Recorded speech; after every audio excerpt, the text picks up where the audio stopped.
Bienvenue sur DMG TV, les histoires mystiques. Tu es nouveau sur la chaîne, n'oublie pas de t'abonner, de laisser un commentaire, de liker et de partager. Tu vas raconter une histoire, il y a un numéro à l'écran sur le plus 237 655 81 90 17. Envoie ton histoire et on va jouer sur YouTube, Facebook et TikTok. On poste plusieurs histoires tous les jours sur YouTube, la chaîne c'est DMG TV. On a aussi une deuxième chaîne YouTube, on poste tous les 14 h. La chaîne c'est DMG TV, histoire mystique exclusive. On a une chaîne Facebook DMG TV et TikTok DMG TV. D'ailleurs, les directs c'est sur TikTok les mercredis et vendredis à 20h00 heure du Cameroun. Donc je t'invite à t'abonner sur toutes nos plateformes pour ne pas manquer les vidéos qu'on poste avec des histoires mystiques. Donc on va écouter aujourd'hui des histoires mystiques. S'il vous plaît, laissez un like. Ce qu'on fait c'est pour sensibiliser.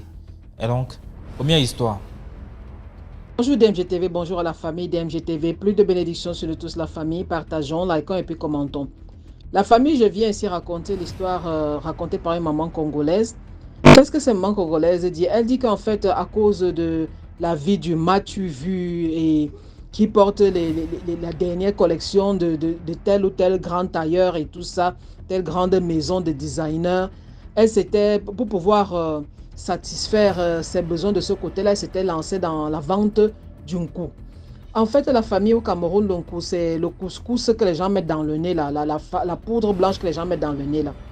Elle, alors, elle transportait comme ça carrément des kilos en direction de l'Europe. Alors, pour pouvoir réussir dans ce trafic dangereux qui a causé la mort et la destruction de beaucoup de familles, elle allait chez un tradit praticien qui lui faisait un totem. Alors qu'elle prenait ce totem-là, elle devenait invisible. Ça veut dire que la famille, elle allait à l'aéroport à l'heure du décollage, elle entrait dans l'avion, elle s'asseyait dans un coin, mais seulement la différence, il ne fallait pas du tout manger ni boire ou demander quelque chose. Elle s'asseyait, il fallait qu'elle s'asseye, là elle reste calme jusqu'à l'arrivée de l'autre côté, elle descend et elle entre dans le pays avec son truc calmement, sans stress. Elle dit qu'un jour même, elle avait pris une petite sœur là, donc du fait qu'elles sont du même pays là, il y avait une petite sœur qui voulait aussi cette vie de Matu Vu là, elle avait amené faire aussi ce totem là. Elles voyagent ensemble et la petite dans l'avion lui avait carrément demandé, elle avait voulu appeler l'hôtesse donc pour commander quelque chose à manger parce qu'elle avait faim. Et la maman dit qu'elle l'avait choquée, elle avait dit, mais attends, qu'est-ce que tu fais là? Tu es supposé être invisible, tu vas appeler pour qu'on te donne quoi? Tu ne peux rien manger ni boire jusqu'à ce qu'on soit arrivé. Donc vous comprenez un peu la famille. Mais heureusement ou malheureusement, je ne sais pas trop. Malheureusement pour elle et heureusement pour les victimes qui allaient être addictes à cette poudre-là ou bien à mourir même. Un jour, elle arrive en Suisse et apparemment, il y avait un douanier qui avait d'autres yeux que les autres autour de lui. Il l'avait attrapé et elle avait fait la prison. Dans la famille, je vous raconte ceci pour vous dire qu'effectivement, j'étais en train d'écouter l'épisode 203 là. C'était l'histoire numéro 9, je crois. La dame qui disait comment elle était dans l'avion et il y avait un monsieur près d'elle qui parfois faisait comme s'il voulait vomir. Il allait dans les toilettes avec le sac poubelle et il revenait classer des liasses de billets dans sa valise là. Un peu comme s'il allait vomir l'argent dans les toilettes et il revenait. Et quand je me souviens justement de cette histoire-là, j'ai l'impression que l'un des cas, il a mystiquement ingurgité l'argent et il est en train de vomir ça pour pouvoir entrer de l'autre côté. Donc vous voyez, parce que normalement, il faut signaler tout montant, ça dépend des pays. Certains disent 10 000 ou 15 000 euros ou bien un peu plus même. Il y a des sommes que tu dois normalement signaler. On t'obligera à envoyer ça par transfert.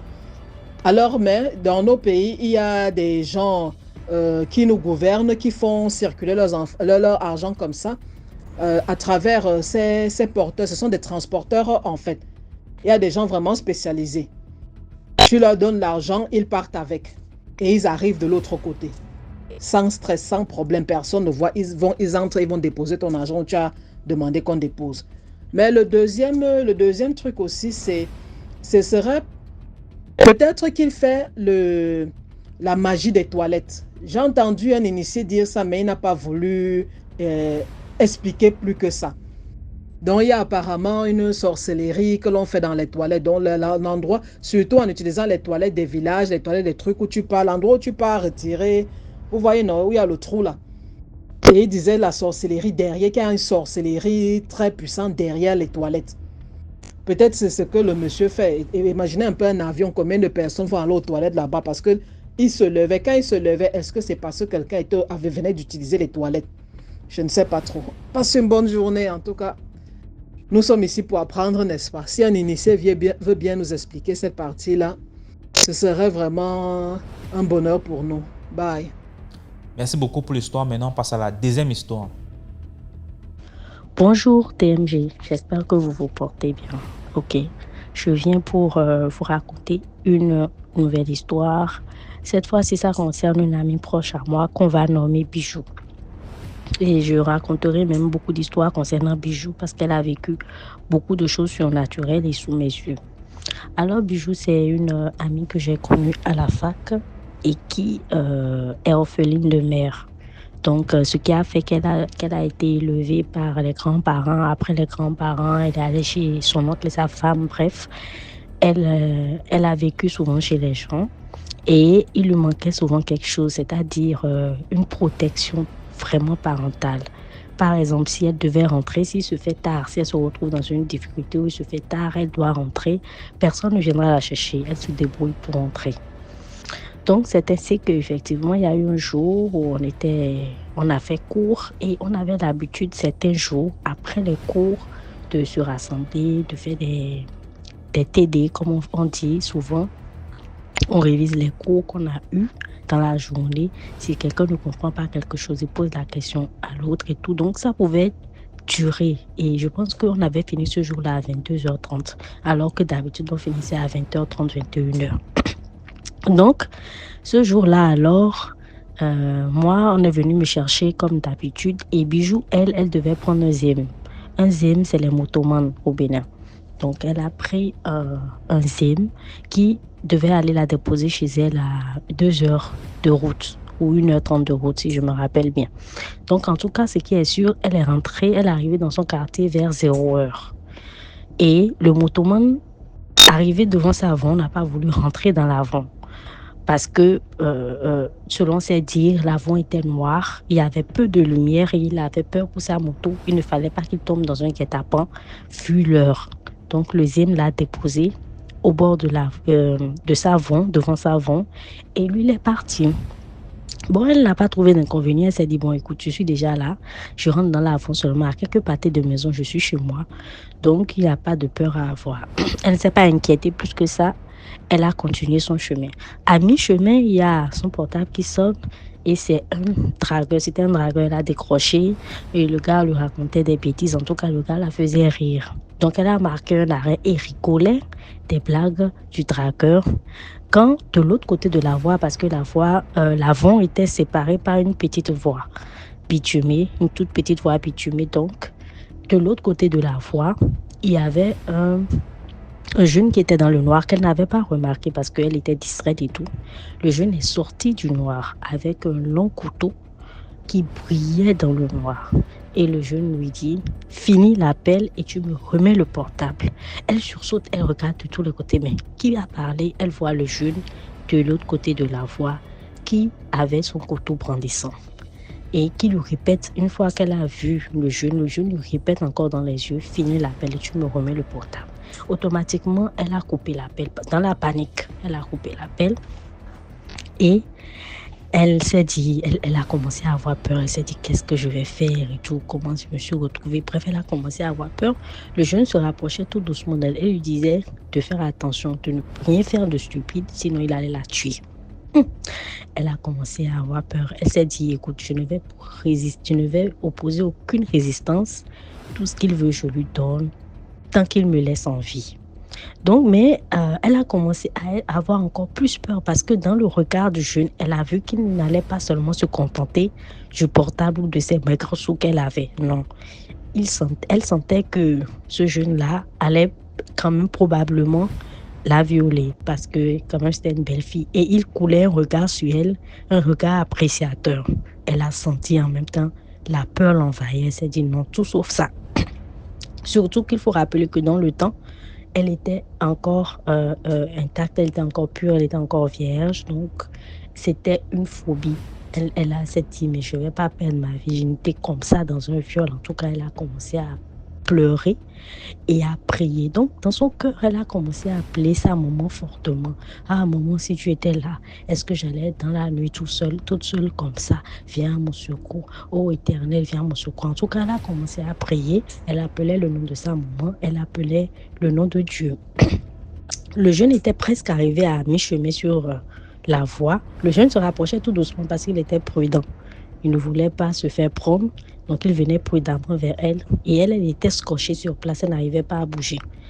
Elle dit subitement, il y a un zème qui gare devant elle. Elle lui dit, monte. Elle s'est dit, mais le zème est venu d'où? Parce qu'ils étaient sur une voie quand même un peu bitumée, même si c'était dans une vente. Normalement, soit ils allaient entendre le bruit d'un moteur qui se rapprochait, surtout à la vitesse à laquelle la moto s'est garée devant elle. On allait entendre le ronflement d'une moto, ou soit on allait voir un phare. En tout cas, il devait avoir un signe qu'une moto venait. Alors, comment la moto, où elle a quitté, ils n'ont pas compris. Même le braqueur était surpris et a fait un pas en arrière parce que la moto s'est mise entre les deux. Et il lui a dit, monte.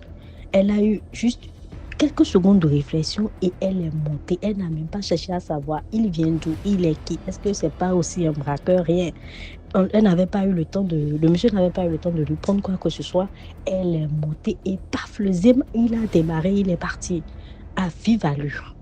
Donc, ils sont partis et le zème lui a demandé, tu restes où? Elle a indiqué sa maison. Donc, c'était juste dans l'avant. Donc, le zème a juste fait le tour et il est revenu. Il a pris par une autre vent, pas par cette vent-là, mais par une autre vent. Et il a garé devant sa maison. Donc, quand elle est descendue, c'est qu'elle était soulagée. Elle ne savait même pas comment remercier le monsieur. Et elle a voulu lui remettre tous les sous qu'elle avait. Je pense qu'elle avait 2000 francs dans sa poche. Elle voulait le remettre. Le monsieur dit non, pas besoin. Garde tes sous pour toi. Mais fais attention, évite de marcher toute seule dans la nuit. Et le monsieur est parti. C'est fini. Elle a dit qu'elle ne le voyait. Elle ne voyait même pas bien son visage. Elle ne savait même pas le reconnaître en journée. Et elle est rentrée chez elle. Elle était très reconnaissante. Elle a raconté ce qui s'est passé à sa famille à la maison. Et bon, ils ont promis de ne plus la laisser prendre la route tout seul.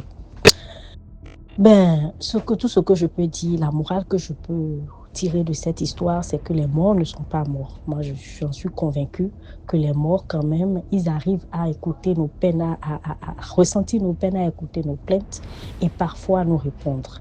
Et aussi, Dieu est Dieu. Lorsqu'on le prie avec foi, lorsqu'on implore avec foi, lorsqu'on l'évoque avec foi, il répond. L'un n'empêche pas l'autre. Merci beaucoup et bonne continuation. Merci beaucoup pour l'histoire. Maintenant, on passe à la troisième histoire. Commentez, likez, partagez. Bonjour DMG, bonjour la famille DMG. Bon, il envoyé quelques histoires avant, j'étais pas encore vu publier, mais bon, ça fait pratiquement depuis 2021, je suis patiente. Depuis 2021. Et je me suis rappelé d'une histoire que j'ai lue quelque part. C'était par rapport à un jeune homme. Il dit que non, il partait à l'école, il était bien brillant. Il était bien brillant à l'école. Quand il a eu son bac, il était au village. Ça n'allait toujours pas. Donc, il y avait un ami de son papa qui était bien gentil là. Il est parti en ville. Il est parti chez son.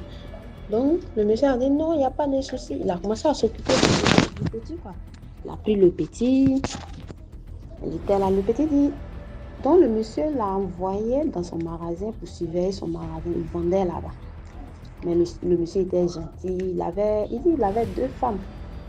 Il avait 2 femmes. Donc, le monsieur était bien gentil. C'était un jour, le jeune était au magasin. Le monsieur vient lui dire que non, tiens. Le monsieur vient lui donner une pomme. Que tiens, il faut manger la pomme. Donc, il dit, bon, il a hésité un peu, mais après, il a mangé. Il dit, dès qu'il a fini de manger pomme la nette, il voit que, bon, il a commencé à s'affaiblir. Donc, en même temps, ses yeux ont commencé à tourner. Il a dormi en même temps. Donc, après, il voit que le monsieur Le monsieur l'a pris pour l'envoyer parce qu'il dit dans le magasin là-bas, il y avait une porte qui sortait de l'autre côté. Mais il y avait une chambre là-bas. Donc le monsieur le prend maintenant pour l'envoyer dans la salle. Il se réveille, il voit, mais il est toujours étourdi. Il voit que le monsieur, il a 4 de ses amis qui sont venus. Qui sont rentrés par derrière le magasin. Donc les 4, et tous, il dit, là, il les a vus, comment ils ont enlevé. Ils n'arrivaient pas à parler en tout cas. Ils n'avaient plus de force. Il a vu comment les 4 messieurs, ils enlèvent une bague de leur poche, ils mettent sur leur pénis pour sodomiser le petit. Donc ils ont sodomisé le petit. Il dit quand ils ont fini maintenant, le petit, il dit il était en sang. C'est-à-dire il ne pouvait plus jamais rien faire, rien. Donc ils ont pris le petit, le monsieur, carrément il prend le petit et puis il va jeter le petit au bord d'une voie comme ça, il laisse le petit là-bas et puis ils s'en vont. Voilà que les gens sont venus trouver le petit là-bas, ils l'ont vu et puis ils l'ont envoyé à l'hôpital. Il s'est évanoui, les gens l'ont pris, ils l'ont envoyé à l'hôpital, tout.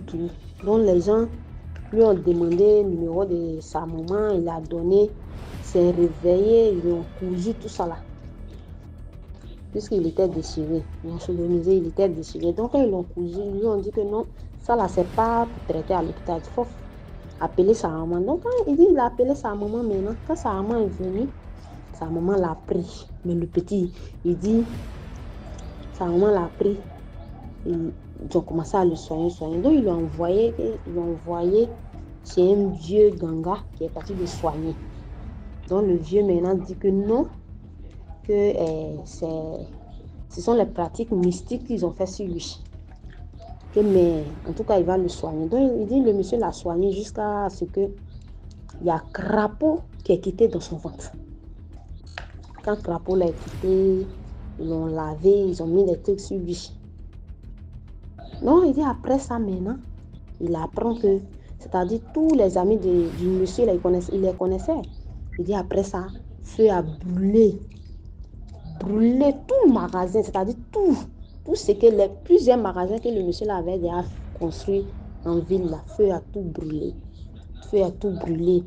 Et puis même ses amis là, eux aussi là, feu a brûlé, c'est-à-dire le jour ne passait pas. Aujourd'hui pour telle personne c'est brûlé, demain là-bas, après demain là-bas, jusqu'à ce que quand feu a tout brûlé maintenant, voilà la femme du monsieur qui vient, qui cherche le petit, qui vient demander pardon au petit que non, vraiment, on est désolé, pardon, il faut arrêter ce que tu as fait là.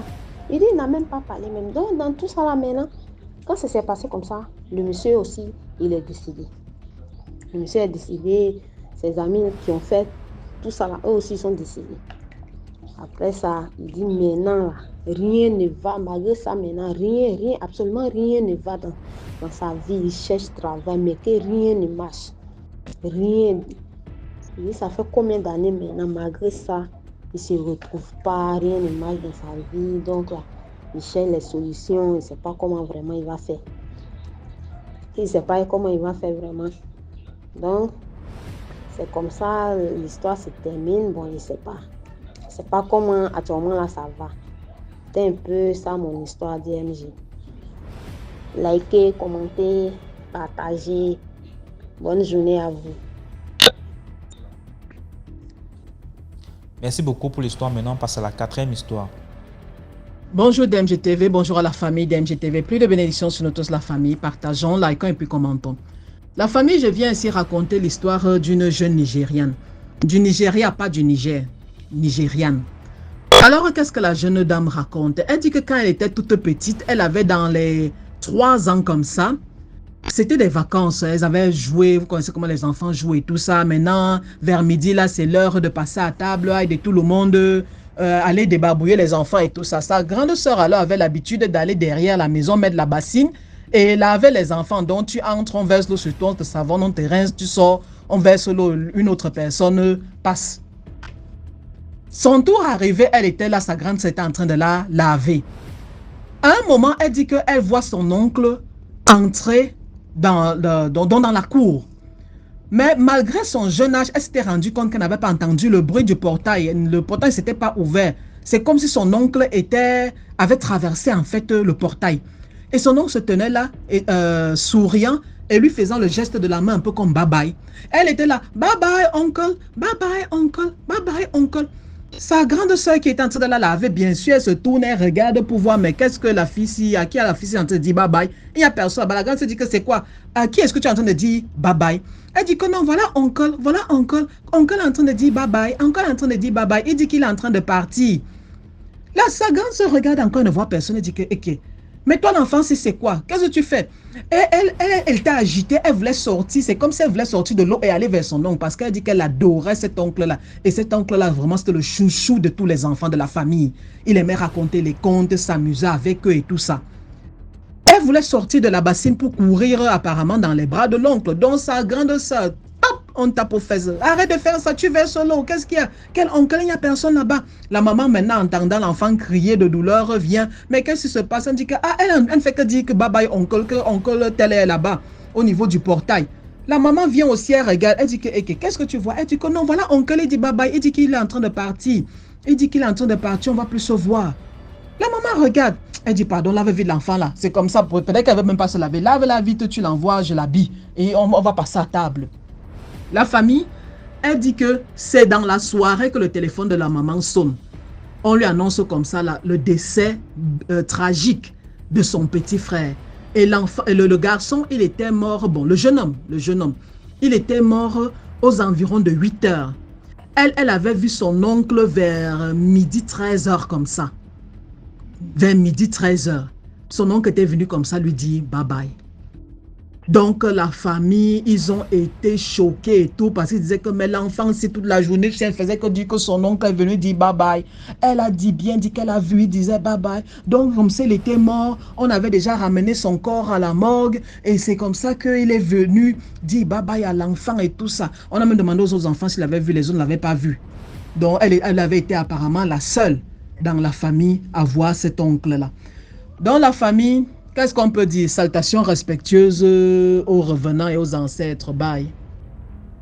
Merci beaucoup pour l'histoire. Maintenant, on passe à la 5e histoire. Likez, s'il vous plaît. Bonjour DMG. Bonjour à toute la grande famille DMG. Déjà, je tiens à te remercier pour cette initiative qui nous éveille, moi particulièrement. Pour moi particulièrement, qui avait pris l'habitude de ne pas croire aux choses mystiques. Vous savez, ça dépend également de la manière dont on a grandi. En tout cas, pour moi, et je me dis qu'il y a certaines personnes également comme moi qui ont grandi un peu de façon carrée. Genre, c'était juste l'enseignement biblique, genre, on nous fait comprendre que c'est seulement, je dis pas que c'est mauvais en soi, mais avec ton émission, j'ai compris que on n'était pas à l'abri de certaines choses parce que c'est un peu comme si on vivait dans un rêve. On se disait que la vie est rose, on voyait tout le monde comme nous. Bon, bref, je vais éviter de longues introductions puisque moi, je suis un peu critique à ce niveau.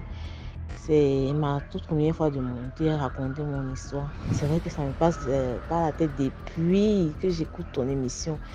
Ça fait 3 ans aujourd'hui, je suis toujours présente dans les commentaires, likes et tout ça. Mais aujourd'hui, j'ai décidé de raconter cette histoire que j'ai vécue lorsque j'avais 12 ans. Bon, avant de commencer, j'aimerais saluer la tata là. Ma tata, c'est ma tata préférée. Je sais pas, mais j'ai l'impression qu'elle est camerounaise par son tempo vocal.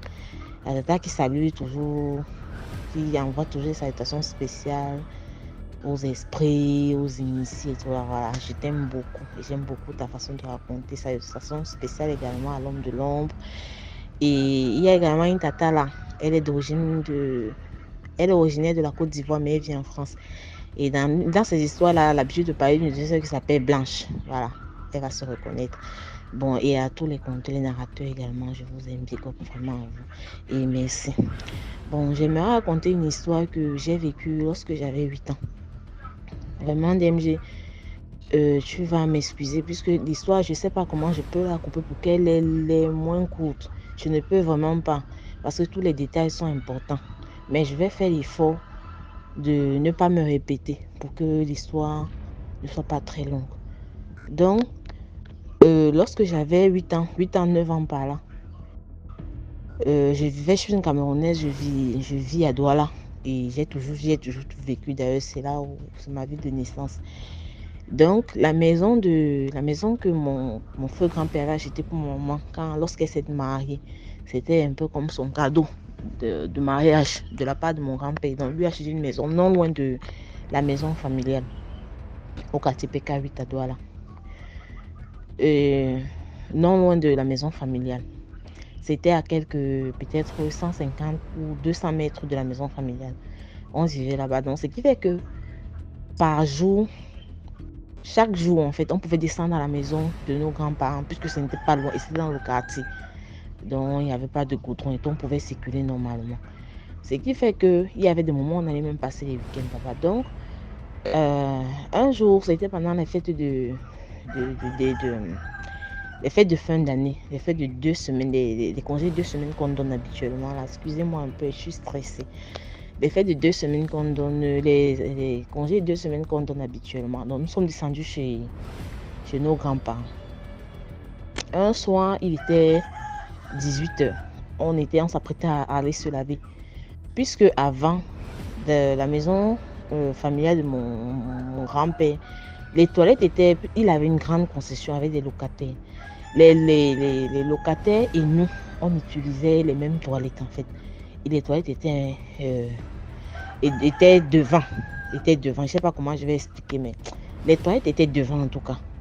Donc, ce qui fait que pour aller aux toilettes, il fallait passer devant la véranda, sortant par derrière. Il fallait passer devant la véranda. Donc, on était là tout petit avec d'autres de mes cousins. On était en train de jouer et tout. Mon grand-père qui n'arrêtait pas de crier sur nous en disant allez vous laver, je peux vous voir passer ici. Allez vous laver, allez vous laver. Et donc, en ce moment-là, on a tapé au portail. On a tapé. Et je me rappelle que c'est l'un de mes oncles qui est allé ouvrir. Puisque habituellement, c'était un peu étonnant, c'était surprenant pour nous parce que tous ceux qui viennent chez nous, du moins les gens à la maison savent que là-bas quand on toque, on n'a pas besoin de toquer. Tu ouvres juste et tu entres. Vous connaissez un peu les portails à l'ancienne là. Bon, c'était un grand portail, mais les mentalités avant là, c'est maintenant qu'on se méfie un peu de tout. Il y a les sonneries, on va demander c'est qui. Bon, mais c'était pas comme ça. Il y avait un grand portail, certes, mais tu pouvais juste entrer si tu savais. Tu étais quelqu'un qui venait rendre visite, un voisin et tout. Tu entrais juste.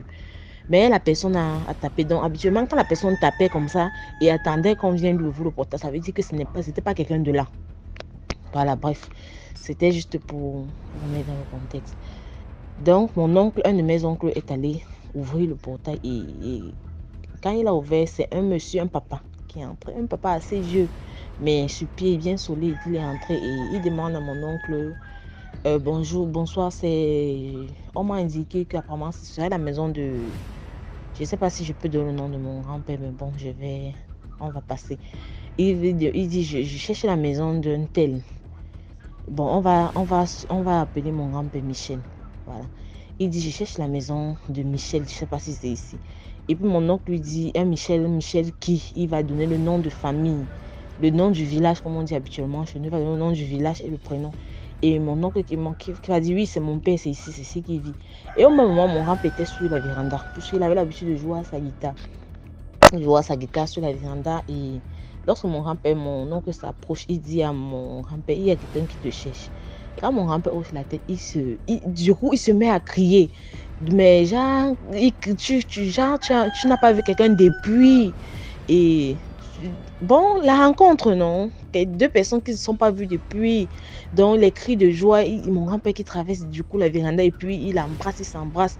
Et nous, les enfants, nous sommes là tous ébahis. Parce que mon grand-père, il faut le signer, c'est quelqu'un qui n'avait pas d'amis. C'était quelqu'un de très simple, très, très réservé. S'il n'était pas au boulot, il était à la maison. Donc, il saute sur le papa en question, il s'embrasse, il crie, il est content et tout. Et il invite à entrer. Ils se sont assis sur la véranda. Il a envoyé appeler notre grand-mère par derrière, puisque ma grand-mère, elle fumait le poisson. Elle vendait le poisson fumé au marché en ce moment-là. Elle était donc en train de fumer son poisson. On est allé l'appeler rapidement. Bombo, le grand-père t'appelle, il y a quelqu'un qui est venu et grand-père dit que tu viens. C'est comme ça qu'elle est venue. Elle est arrivée sur la véranda. Et mon grand-père qui lui dit que voilà un tel que on a grandi ensemble, c'est mon cousin. Bon, mais lorsque je t'avais amené au village, puisque je suis partie, mon grand-père était parti de son village assez tôt pour se chercher. Il nous avait expliqué qu'il était parti de son village à l'âge de 14 ans. À la période où il y avait la guerre, apparemment, il allait pour chercher la vie, il est arrivé ici à Douala, ensuite il est allé au Niger, donc il avait perdu leurs traces, ils ne se sont plus jamais revus. Et plus tard, même lorsqu'il rentre au village étant vieux, il demandait toujours après ces personnes-là, mais on lui disait que bon, on ne sait plus, il est là, il est là, il est là. Donc, c'était dans l'une de ces personnes qui demandait et on ne connaissait pas, on n'avait pas de ses nouvelles. Il explique donc comme ça à ma grand-mère. Et ma grand-mère également qui le salue, elle est toute contente. Et bon, ma grand-mère, elle va faire un repas spécial pour l'invité. Puisque c'est chez nous, c'est comme ça. L'invité, généralement, quand il arrive, il ne va pas manger la nourriture qu'on a préparée, qu'il a trouvé là.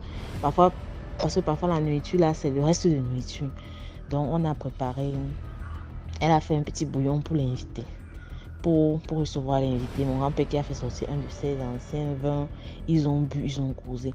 Mais j'avais remarqué un truc, puisqu'on était là, je vous ai dit que les toilettes n'étaient pas devant. Donc on jouait, on montait, on descendait, on courait, on montait, on descendait. Puisque nous étions assez nombreux, mes cousins et tout ça, nous étions assez nombreux. Il fallait attendre, il y avait des garçons et des filles. Il fallait attendre que, si ce sont les garçons qui sont là, il faut attendre que les garçons finissent et puis les filles vont entrer par deux. C'est comme ça que ma grand-mère avait dit. Donc, pendant ce temps, moi, j'avais constaté que plus je suis en train de courir, je monte, du coup, je descends. Ce papa me fixait du regard et il m'accompagnait du regard jusqu'à ce qu'il me perde de vue. Et j'avais pu constater que lorsqu'il me regardait, ses yeux devenaient complètement rouges. Complètement rouges. J'ai ma grande soeur, en ce moment-là, j'avais 8 ans. En plus, elle est mon aînée de quelque chose comme 4 ans. C'est même d'ailleurs pas... C'est grâce à elle que j'ai d'ailleurs découvert cette chaîne. Je vais vers elle, je lui dis, quand le papa là me regarde, ses yeux deviennent rouges. Elle me dit, ah bon, la cruauté des enfants, on va ensemble également. Et il nous fixe juste à ce qu'il nous perde de vue. Et elle me dit, mais tu as raison, quand il nous regarde, ses yeux deviennent rouges. Bon, l'autre personne a juste pris ça comme ça. Dans la nuit, nous sommes allés dormir. Et il est resté causé avec le grand-père jusqu'à X heures. Et puisque la maison de mon grand-père avait 6 chambres, il y avait mes oncles et nous et tout. Donc mon grand-père a décidé cette nuit que la chambre qui était collée au salon et qui était directement collée à la nôtre, puisque c'est un mur qui nous séparait, il a décidé que mes oncles qui dormaient dans la chambre là, ils n'allaient pas dormir là-bas, puisque leur chambre là avait 2 lits, ils dormaient à 4. Il a dit qu'ils ne vont pas dormir là-bas, ils vont aller dormir, rejoindre les autres, ils vont se serrer là-bas n'importe comment. Mais il tient à ce que son étranger soit bien. Il tient à ce que son étranger soit bien, connaissant mes oncles comme étant un peu des désordonnés et tout. Et il a préféré que son étranger dorme bien, que son étranger soit bien. Entre-temps, la chambre dans laquelle le papa là devait dormir, c'est la chambre. Cette chambre, c'est un mur qui nous séparait. C'est un mur qui nous séparait. Et en ce moment, la maison de mon grand-père n'avait pas, dans les chambres, il n'y avait que sa chambre à lui qui avait le plafond. Les autres chambres n'avaient pas de plafond. En dehors du salon et la chambre de mon grand-père, il n'y avait pas de plafond dans les autres pièces. Donc, voilà, au beau milieu de la nuit, il pleuvait. Il pleuvait, c'était au mois de décembre. Il pleuvait fortement. Et notre fenêtre, la fenêtre de la chambre dans laquelle moi je dormais avec ma grande soeur, vous connaissez les fenêtres avec on appelle ça quoi, les vitres là, non? Je sais pas comment on appelle ça maintenant, comme on n'utilise plus ça beaucoup. Voilà, et habituellement, les chambres comme ça où il y a des enfants, c'est toujours cassé. Il y a une vitre qui est cassée, l'autre qui est cassée, l'autre qui est bien, l'autre, c'était à peu près comme ça. Mais sur la nôtre, il manquait peut-être trois vitres seulement.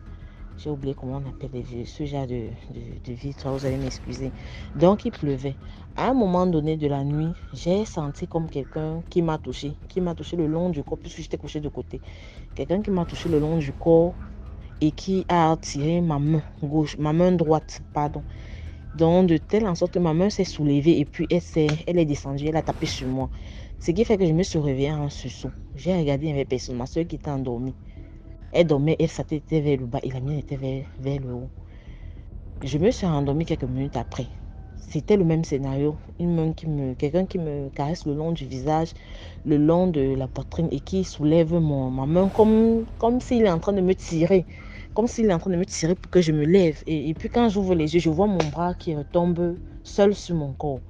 C'est là où je me réveille en sursaut et je réveille ma grande soeur en lui disant que mais Il y a quelqu'un qui a touché ma main et qui m'a soulevé, qui m'a tiré.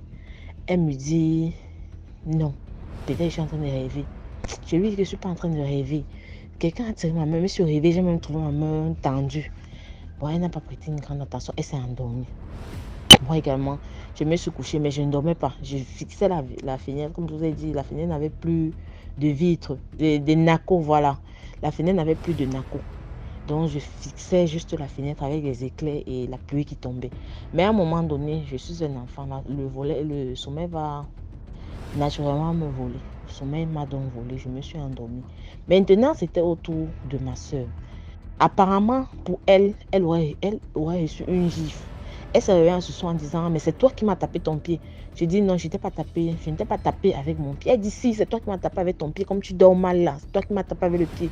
J'ai dit non, je n'étais pas tapé avec le pied. J'ai voulu lui dire que je t'ai dit tout à l'heure qu'il y a quelque chose qui a soulevé ma main. Mais bon, comme elle n'avait pas aussi manifesté une grande attention, moi je me suis couchée. Je lui ai dit que je n'étais pas touchée. Elle s'est bien reculée de telle sorte que je ne puisse même plus la toucher, que je ne puisse même plus être à côté d'elle. Moi également, j'ai fait pareil. Je me suis collée au mur puisqu'elle n'était pas devant. Quand le sommeil nous a pris encore, c'était le même scénario, on l'a giflé. C'est là où elle se réveille, elle me dit c'est la dernière fois et tout. On commence à se chamailler dans la nuit. Ce qui fait que mon oncle qui était de la chambre de l'autre côté du couloir, parce que quand on parle, les autres peuvent entendre puisqu'il n'y a pas de plafond. Le seul à qui ne peut pas facilement comprendre, c'est mon grand-père. Donc mon oncle de sa chambre crie là-bas que mais arrêtez ça, c'est venu vous taper là-bas vous deux. C'est donc comme ça qu'on ne réussit pas à s'endormir. Il y a toujours des tensions. Elle s'est couchée, elle regardait la fenêtre. Moi également, j'étais couchée, je regardais la fenêtre. Mais de nous deux, personnes ne savait que l'autre était éveillée. J'avais les yeux fixés sur la fenêtre. À un moment donné, moi-même, le sommeil m'a volé et elle également. C'est donc en ce moment, la famille, que je vois quelqu'un. Je vois comment on tire ma main encore. Cette fois-ci, j'ouvre les yeux et j'observe. Quand j'observe, je vois... je ne sais pas comment je vais appeler ça vraiment, une créature qui avait l'apparence d'un singe, en apparence sur le corps. Ça avait l'apparence d'un singe. Vous voyez un peu comment le singe est petit là. Il avait l'apparence d'un singe sur le corps, mais la tête était tellement énorme. Je vous jure qu'à l'instant, je me rappelle de ça, j'ai la chair de poule. Si ma soeur écoute, d'ailleurs, je lui ai tout le temps encouragé à raconter des histoires, mais elle n'a pas voulu. Donc, si elle écoute l'histoire, elle va confirmer. Il avait une tête tellement énorme, mais le corps avait l'apparence d'un singe. Ce qui fait qu'il bougeait comme un singe. Il se déhanchait, il lançait les bras, il dansait. Je vous dis, sa tête était énorme. Mais c'est comme si il m'a tiré. Comme s'il voulait que je me lève pour le rejoindre. Et après, quand j'ai tiré ma main, quand j'ai ouvert les yeux et que j'ai vu, j'ai tiré ma main avec tout effrayé. Mais je suis restée là un peu comme si j'étais scandalisée. Je suis restée là à l'observer. Dans le noir, il était en train de danser près de la fenêtre. Il danse, il fait des gestes bizarres. Il danse. Après, il commence à me faire le signe de la main en me disant de venir. Il me demande de venir en me faisant le signe de la main. C'est en ce moment que je ne sais pas. C'est comme si je suis revenue en moi parce que depuis, j'étais là en train de l'observer. Je suis revenue en moi. J'ai crié automatiquement. Quand j'ai crié, ma grande soeur également, ça a réveillé toute la maison. Quand ma grande soeur se réveille, je dis regarde devant toi. Elle également, Dieu merci, elle a vu, elle voyait la chose. On s'est mis à crier tous les deux. On s'est mis à crier. Toute la maison s'est réveillée. Je vous dis, toute la maison s'est réveillée. Son maison qui était les premiers à arriver, il demande mais qu'est-ce qui se passe? On dit voilà ça, regardez le truc là qui est venu nous toucher, regardez le truc là, mes grands-parents arrivent en même temps. Mais qu'est-ce qui se passe? Vous criez quoi? Mon grand-père, comme il était assez sévère, il dit mais qu'est-ce que vous criez quoi? J'ai dit qu'on dit que voilà ça. Et quand les gens sont entrés, le truc en question est allé derrière la porte. Je dis à mon grand-père que c'est derrière la porte, voilà ça vient d'entrer dans la porte. Mon grand-père qui rabat la porte, il ne voit rien. Et ma grand-mère qui essaie de nous calmer en disant que mais qu'est-ce qu'il y a? Parce que les gens étaient énervés, on n'arrêtait pas de crier. Que taisez-vous, il y a quoi? Qu'est-ce qu'il y a? Vous voyez quoi? On dit qu'il y a quelque chose qui est venu nous toucher. Il était là, le voilà. Et au même moment, il est en train de marcher sur le plafond. Sur les murs, il se déplace sur les murs. On crie que grand-mère, voilà ça. Mais eux, ils ne semblaient pas voir. C'est à ce moment que mon grand-père dit taisez-vous, c'est que vous parlez, vous mettre dehors. Quand on vous demande de ne pas regarder les films qui font peur en journée, vous ne laissez pas les gens dormir dans la nuit. Et d'ailleurs, même la télé, là, je ne veux plus voir la télé là allumée. Ma grand-mère nous a regardé, vous savez, le cœur de l'intuition d'une mère, en fait. Mon grand-père est parti, il est allé se coucher, il a parlé comme ça, il est allé se coucher. Et j'ai oublié, pendant qu'on parlait comme ça, à un moment donné, le truc est sorti par la fenêtre, c'est parti. Et quand c'est sorti par la fenêtre, c'est là où on s'est calmé. Mais on était tout apeurés. Mes oncles qui n'arrêtaient pas de regarder en bas du lit, ils regardent, ils ouvrent les armoires, ils regardent, mais qu'est-ce qui se passe? Pourquoi les deux crient en même temps? Mon grand-père dit qu'elles sont en train de rêver, c'est les films qu'elles regardent. Je vous ai dit, à partir d'aujourd'hui, la télé ne s'allume plus. Il est parti automatiquement.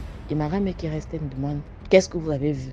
On lui explique que, bon, on a vu quelque chose qui était en train de danser devant nous. Il m'a appelé, il m'a touché, il m'a demandé, il m'a fait le geste que je vienne. Il était en train de danser quand vous êtes entré. Il est parti derrière la fenêtre. On est en train de l'expliquer calmement. Il est parti derrière la porte. Mais après, il est ressorti par la fenêtre. Elle dit qu'en ce moment, il est là. On dit non, il n'est pas là. Elle dit qu'il est parti, oui. Il est parti par où? On dit il est ressorti par la fenêtre. Il avait une grosse tête comme ça. Elle dit, ah bon. Après, elle nous dit, ok, on va faire une prière. Et ensuite, on va dormir. C'est comme ça qu'elle fait une prière avec nous. Elle nous demande de nous coucher, qu'il ne va plus revenir, que ça ne va plus revenir. Et je tiens à signaler que nous, bref, chez mon grand-père, on était des témoins de Jéhovah. Voilà. Donc, des trucs comme ça, on n'y croyait pas.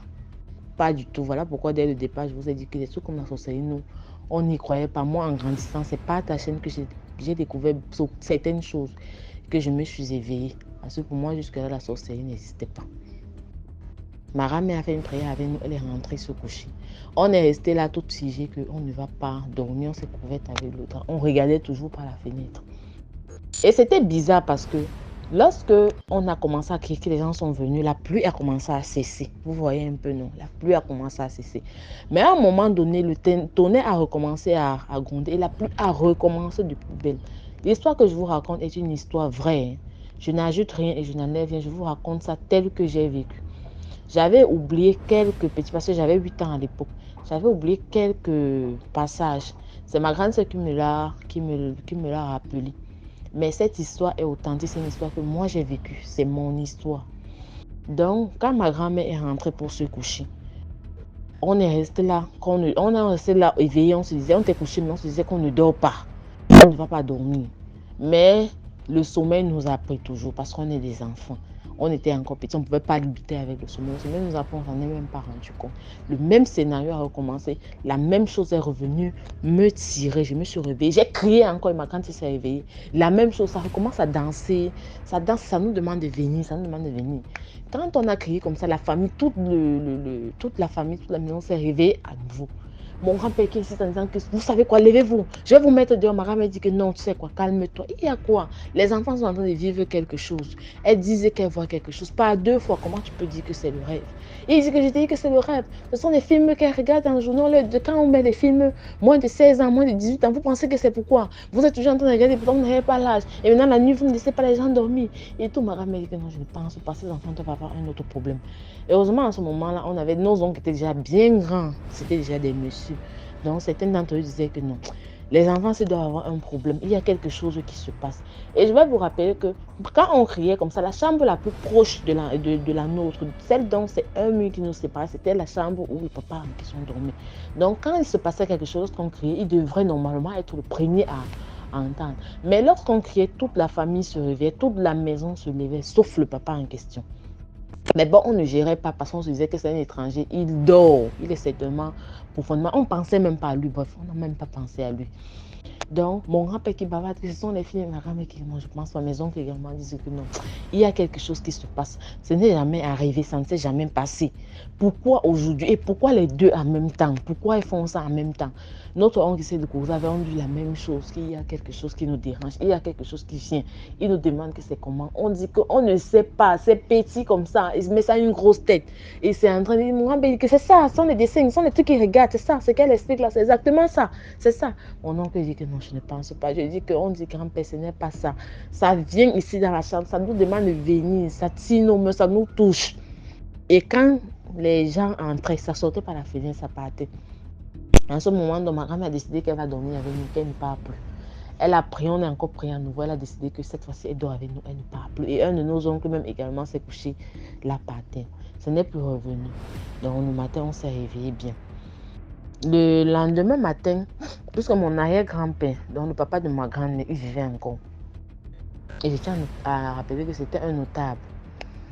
Donc, la semaine, je pense que c'était dans la semaine là, il était là parce qu'il était tombé, il était malade, sa fille était allée le chercher là-bas, en Banga, puisque le village n'est pas loin. Notre village, ma grand-mère n'est pas loin, c'est en Banga pour ceux qui connaissent. Elle était allée le chercher pour qu'il vienne faire des examens. Il avait fait des examens. Vous connaissez les gens qui ont grandi, vécu au village là. Pour eux-mêmes, l'hôpital, c'est quelque chose qui est. On l'avait même souvent forcé. Et quand il est venu, il a fini. Rester en ville pour lui, c'est difficile. Il voulait seulement à tout prix rentrer. Donc, il a fait quelque chose comme 2 jours à la maison, il est parti. Donc, le papa, en arrivant, il n'était plus là. Et lorsque les examens sont sortis, puisqu'on devait prescrire les médicaments, il avait dit à Marie que lui ne peut pas rester attendre. Et que même les médicaments là, il ne boit pas, les trucs du blanc, il ne boit pas. Il ne croyait pas à ça. On l'a seulement forcé. Ce qui fait que dès lors où il est rentré de l'hôpital, il a voulu seulement rentrer. Et comme ce n'est pas l'un de mes oncles qui était allé le raccompagner. Donc, ma grand-mère, quand les examens sont sortis, on a prescrit un autre traitement. Elle était censée aller lui remettre et rentrer. En allant ce matin, elle nous a encore appelé, nous demander pour voir si c'était juste un rêve. Parce que quand il s'est passé la nuit, on a expliqué la même chose. En partant, elle a dit, on dit à un de mes oncles, puisque maman était la seule fille. Derrière elle, il y avait 7 garçons et elle était déjà mariée, elle était déjà partie. Donc ce sont mes oncles là. Chez nous, il n'y avait pas de distinction, ce sont les femmes, ce sont les hommes. Ils prenaient le rôle de femme. Il y a un de mes oncles à qui ma grand avait dit, ok, comme je suis en train de voyager, je fais un aller-retour, je rentre aujourd'hui. Tu vas faire la cuisine, tu vas faire ci, tu vas faire cela. Tu prends soin de la maison et des enfants. L'étranger, tu lui fais les œufs, tu fais ceci, tu fais cela. Puis mon grand-père ce matin allait également au travail. Et vous, je suivais, vous restez à la maison. Personne ne sort, personne n'entre. Et pardon, s'il te plaît, ouvre les yeux sur les enfants. Celui qui avait suivi ma mère. C'est donc comme ça que ma grand-mère elle est partie. Je vous dis, je vous jure, les amis, que toute cette journée, ma soeur et moi, bref, même pas seulement nous, même les grands là, ils ne montraient pas qu'ils avaient eu peur, mais ils avaient peur. Pour entrer dans la maison, n'en parlons même plus dans notre chambre en journée. Quand on nous envoie aller prendre vos vêtements, aller prendre vos babouches, mais c'était la guerre. C'était vraiment, c'était la mer à boire. On ne voulait plus rien savoir de cette chambre. Mais on allait faire comment puisque la nuit, il fallait dormir. Donc voilà ma grand-mère qui arrive dans un Banga. Elle donne les médicaments à mon arrière-grand-père. Elle lui dit comment il va boire et tout. Au moment de partir, puisqu'elle devait faire un aller-retour, Douala Banga, c'est peut-être 2 heures ou 3 heures de temps, je pense. Elle devait faire un aller-retour. Au moment de partir, c'est là qu'elle se rappelle, selon ce qu'elle nous dit.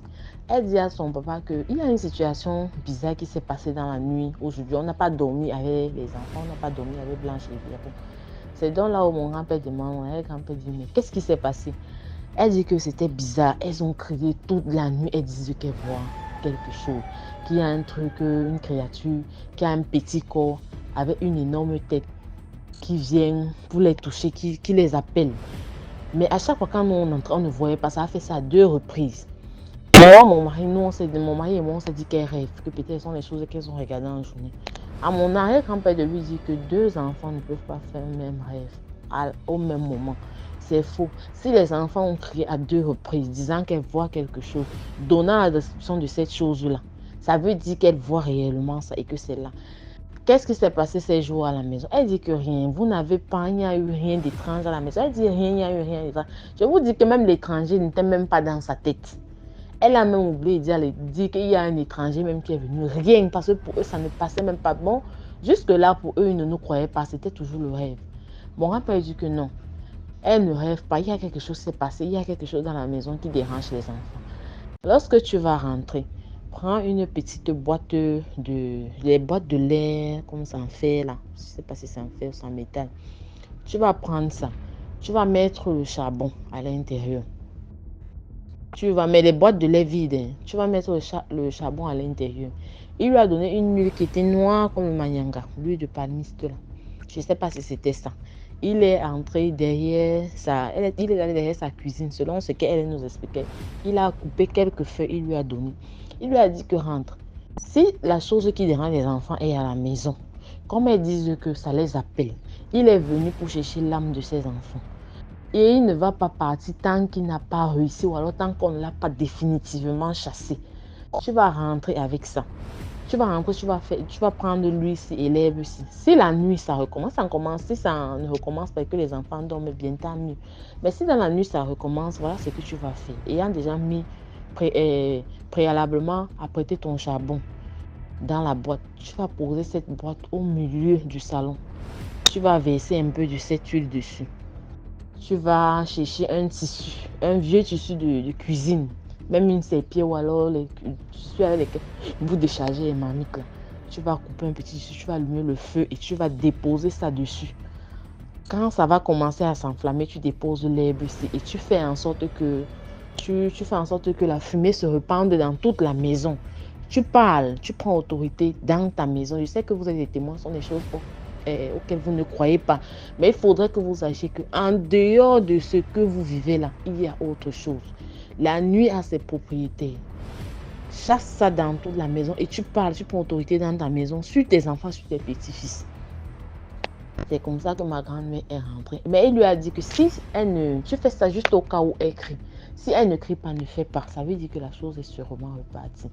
Dans la nuit, quand elle est rentrée aux environs de 18h, 19h. Elle n'a rien dit. Parce qu'elle savait que si elle disait à mon grand-père, il devait s'opposer. Il devait dire qu'il ne veut pas les choses du spiritisme. Et justement, lorsque ça a recommencé et qu'elle s'est, puisque dans la même nuit, c'est revenu. Je vous dis qu'au moment où ça revient, il y a une pluie qui tombe qu'on ne comprend pas. Au mois de décembre, en plein mois de décembre, il y a une pluie qui tombe avec un tonnerre qu'on ne comprend pas. C'est donc comme ça que quand ça recommence, la même chose revient. Ça commence à faire ça recommence. On crie. Cette fois-ci, on s'est même levé. On a fui pour aller taper à la porte de nos oncles. C'est comme ça que ma grand-mère se réveille seulement, comme si elle attendait. Quand elle dépose au milieu du salon. Pendant qu'on était agités, mes oncles ont pris les matières. Parce que les autres se disaient que peut-être sont les bandits. Ils ont pris des matières, les autres ont pris les bibles et tout et tout. Ma grand-mère s'est juste levée, elle a posé ça au milieu du salon. Elle a commencé à faire ce que son papa lui avait demandé de faire. Mon grand-père s'est opposé. Il dit que jamais. Ça ne peut pas se faire dans sa maison. Ça, ce sont les trucs du spiritisme. Ça, c'est comme ça, appeler le diable. Ça, c'est appeler le diable. Ma grand-mère dit que je vais seulement faire. Si c'est toi qui dérange les enfants là, hein, même toi, ta part va sortir aujourd'hui. Il dit que ça ne peut pas se faire dans sa maison. Qu'elle sorte, elle a fait ça dehors. Le spiritisme dans sa maison, c'est Dieu. Il n'y a pas autre chose. Elle dit que s'il y a des choses que même Dieu là, c'est Dieu qui a créé. J'ai fait quoi? Tout ce que tu vois sont des trucs naturels que Dieu a créés. Je vais seulement faire ça. Et il s'oppose. Comme mes oncles étaient déjà assez grands, mes oncles également se sont opposés à lui que non. On va seulement faire ça. Laisse-elle faire. Où est le problème? Ce sont des trucs naturels comme elle dit, le charbon, l'huile et tout ça. Il n'y a rien de mauvais là. Laisse-elle faire. On veut savoir ce qui dérange les enfants. Tu ne veux pas savoir ce qui dérange tes petits-fils. Et il dit que non, ce n'est pas comme ça. Ce n'est pas le moment de la prière. Mara me dit que non. Si c'est toi qui dérange les enfants, c'est là. Ta part va sortir aujourd'hui. Je ne vais pas te rater. C'est comme ça que mon grand-père veut s'opposer. Mais mes oncles sont déjà assez costauds, assez grands. J'ai dit c'était une bagarre ce jour. Il était 3 heures. C'était une bagarre cette nuit, pardon. Pour que ma grand-mère allume. Finalement, elle a réussi à allumer. Elle commence à marcher avec ça dans la maison. Elle souffle. Elle souffle dessus. Elle souffle dessus. La fumée commence à se reprendre. La famille, je vous jure devant Dieu. Je vous jure devant tout ce que j'ai de plus cher. Il était 3 heures lorsque le papa là est sorti de la chambre. Je dis, il est sorti de la chambre. Il a ouvert la porte centrale.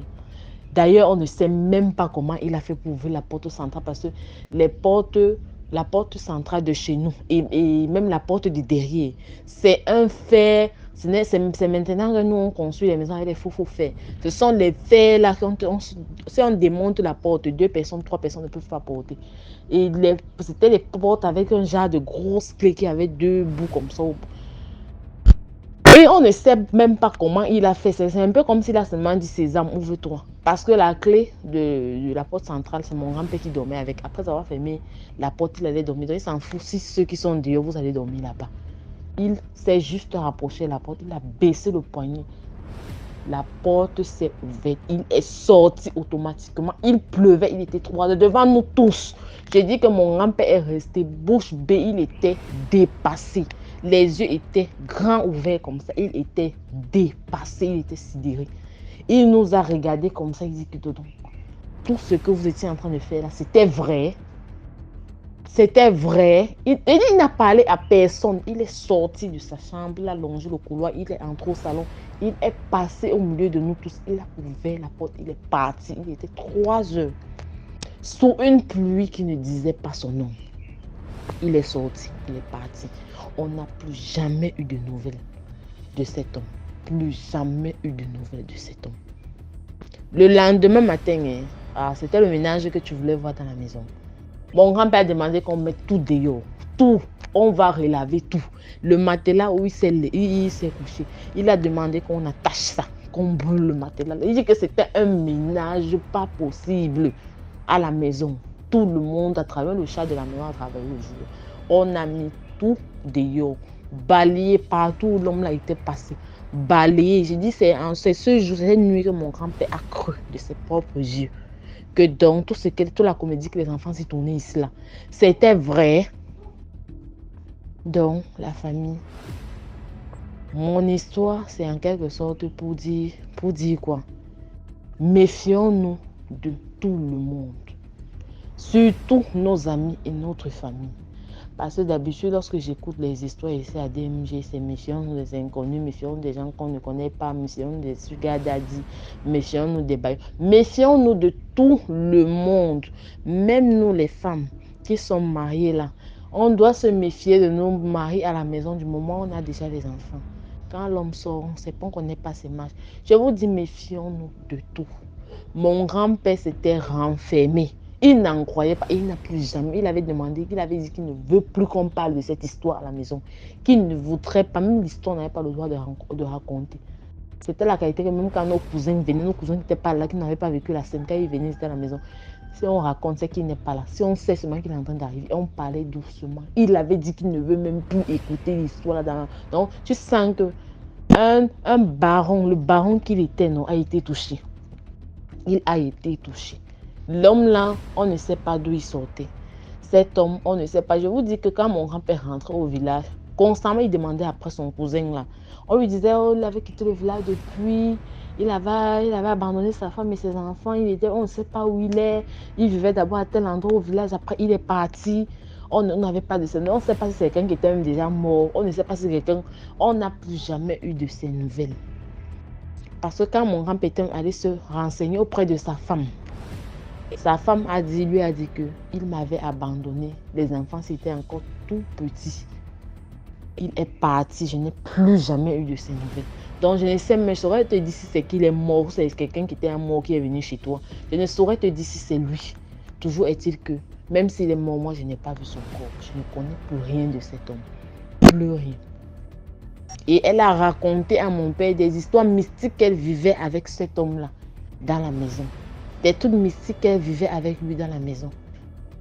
Et je me suis même trompée. Ce n'est même pas lui qui l'avait abandonné. C'est elle qui avait fui avec ses enfants. Elle a fui de la maison avec ses enfants. C'est elle qui a raconté des histoires mystiques qu'elle a vécues pendant qu'elle était mariée à cet homme-là avec les enfants. Elle a fui. Et je voudrais également ajouter quelque chose. Bon, plus tard, je vais raconter la suite de cette histoire-là.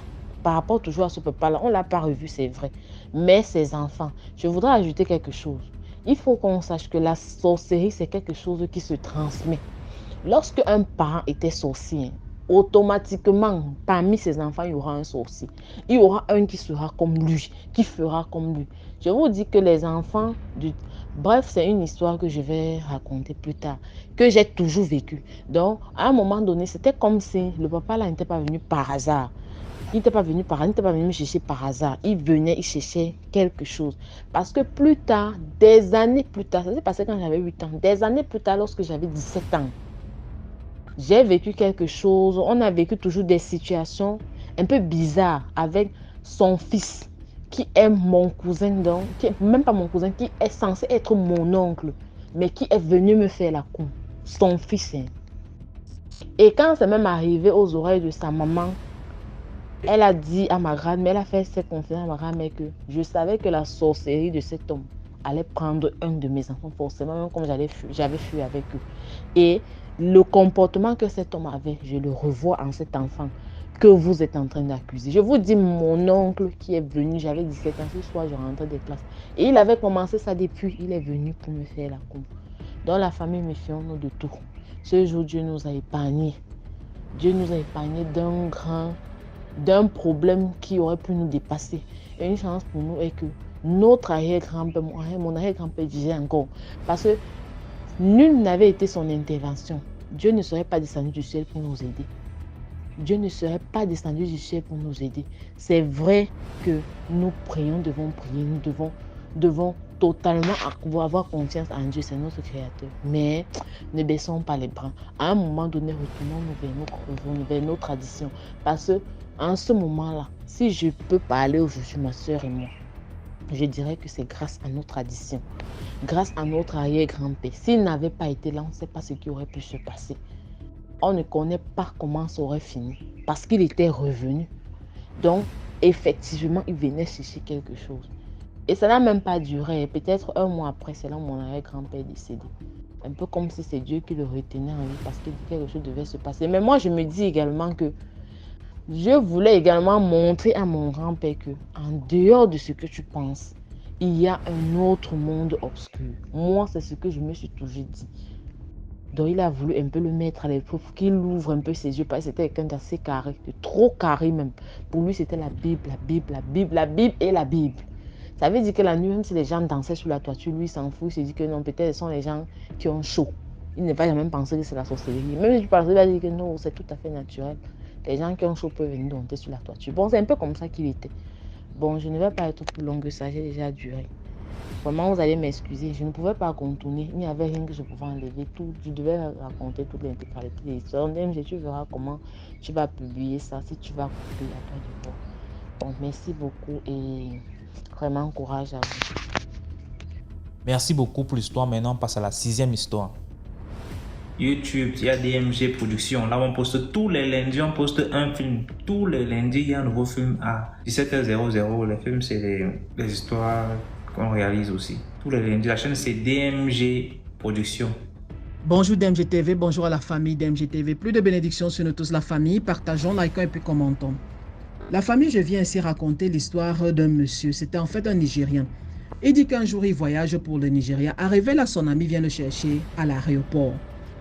Direction domicile de son ami. En cours de route, il dit qu'il y avait un superbe coucher du soleil. Vous connaissez, franchement, en Afrique, le coucher du soleil en Afrique est le plus beau et le plus unique au monde, je vous assure.